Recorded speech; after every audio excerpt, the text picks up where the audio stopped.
Hi, there's a possibility you might have two videos.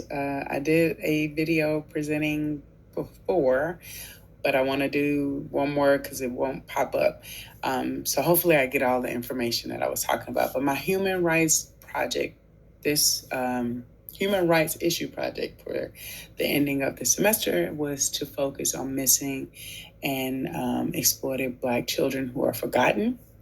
Um, in the statistic of missing persons, there are roughly 87,000 individuals who are missing, reported missing, but um, they're also above that.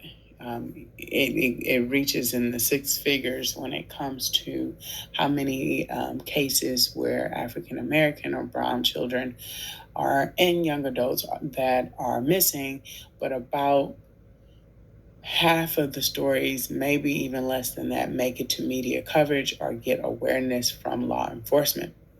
So I looked at the HBO special of Black and Missing Foundation, which is led by Derica and Natalie Wilson, and they discuss their expertise of building the organization based off of their previous work experiences. One person, Derica, being a former law enforcement specialist, and then Natalie being a part of media coverage. She graduated from Trinity University with her master's in art, dealing with communication. So they blended their two experiences. Derica being a former law enforcement officer, discuss how in the police academy there was probably out of the 6 months being in academy, she only had 1 or 2 hours that were dedicated to how to handle missing cases, missing person cases. She discussed how a lot of times the reason why law enforcement are not really involved in the cases is because, first and foremost, like any other job, there are numbers, there are data, there are stats that need to be handled or covered. And since missing persons are not considered a criminal activity, those numbers don't really count for the police department. Only homicides, robberies, solving those type of cases, any criminal activity cases are the ones that count. So that was the first issue. The second issue is because of that lack of urgency to get those cases solved, a lot of times stereotypes are going into the factor of why minority children and young adults do not get the awareness out there like others. A lot of times, these missing cases kind of get pushed under the rug.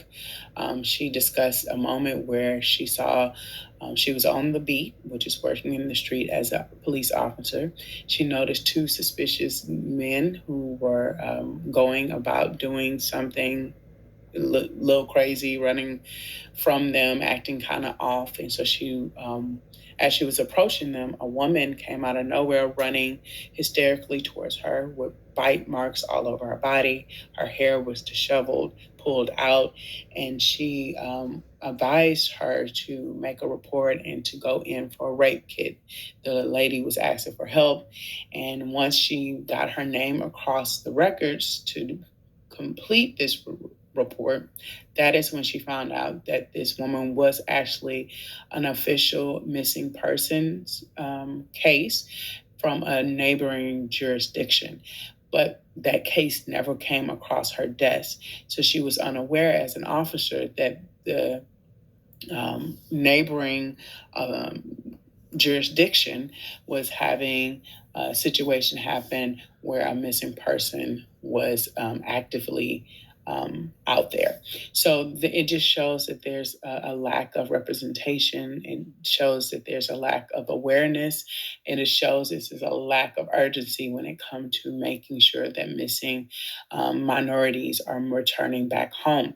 So it's concerning because when you don't have law enforcement that has been trained to be make it big urgent to bring awareness to the situation. And when you don't have media coverage, it can be very taunting for minority families to um, feel like they are not being heard, or that they human rights are being pushed to the lowest priority.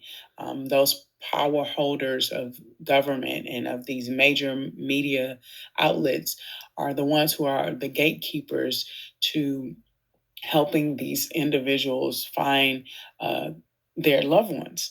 And so it can be very discouraging when you walking into a police department and they consider your child, your loved one, as being um, a runaway. And when you hear your white American fellow citizens are being labeled as kidnappers, and they having a better image in media and more coverage in media, you tend to sometimes feel like there's no way out, or you kind of feel hopeless that you won't be able to get enough support to be able to find your loved ones. So the Black and Missing Foundation, as well as John Welsh and his organization of national missing and exploited children came together to be able to be the independent organizations that will be that liaison, that will be that advocator to push to get more coverage for minority families, to get more awareness in the community, so that it allows pressure from the inside to change the system around, and pressure from the outside by protesting to get a voice for those who are voiceless. So the solution of this situation, I was talking to the social worker that interview named Ms. Sherry Alford. She works with getting homes and resources for those youth who have been sold into such trafficking and been abducted from their family homes, to be able to get them in a more safe environment. Because, like I said before, stereotypes have pushed a lot of these minority uh, kids and youth and young adults to feel like there's no way out of the situation that they're in. And Mrs. Alford, she discussed with me her concerns on finding more government funding that is going to help bring a lot of these cases to a more positive ending, a better platform that is going to help these youth get out of the trafficking system that they were forced to be in. So it will be good to come up with solutions that is going to hold in law enforcement more accountable, and push to give more put more of a responsibility of media coverage, and building a liaison between local government officials and private organizations to bring more funding, to bring more awareness, so that we will be able to close that gap between citizens who are of non-white descent compared to citizens who are of white descent. It should be an even playing ground. And so I think it's important that we look at the work of Sherry Alford as being a social worker and advocating for a platform that's going to give resources to those who have been abducted, and people like the Black and Missing Foundation, who uses their previous work experience to advocate and bring more awareness to find more youth missing minority. I believe that once we put more pressure from the inside and out to change the system around, it will bring the opportunity for change to happen. So thank you for hearing my presentation. Hopefully this one goes through compared to my last one. And I hope you have a great summer.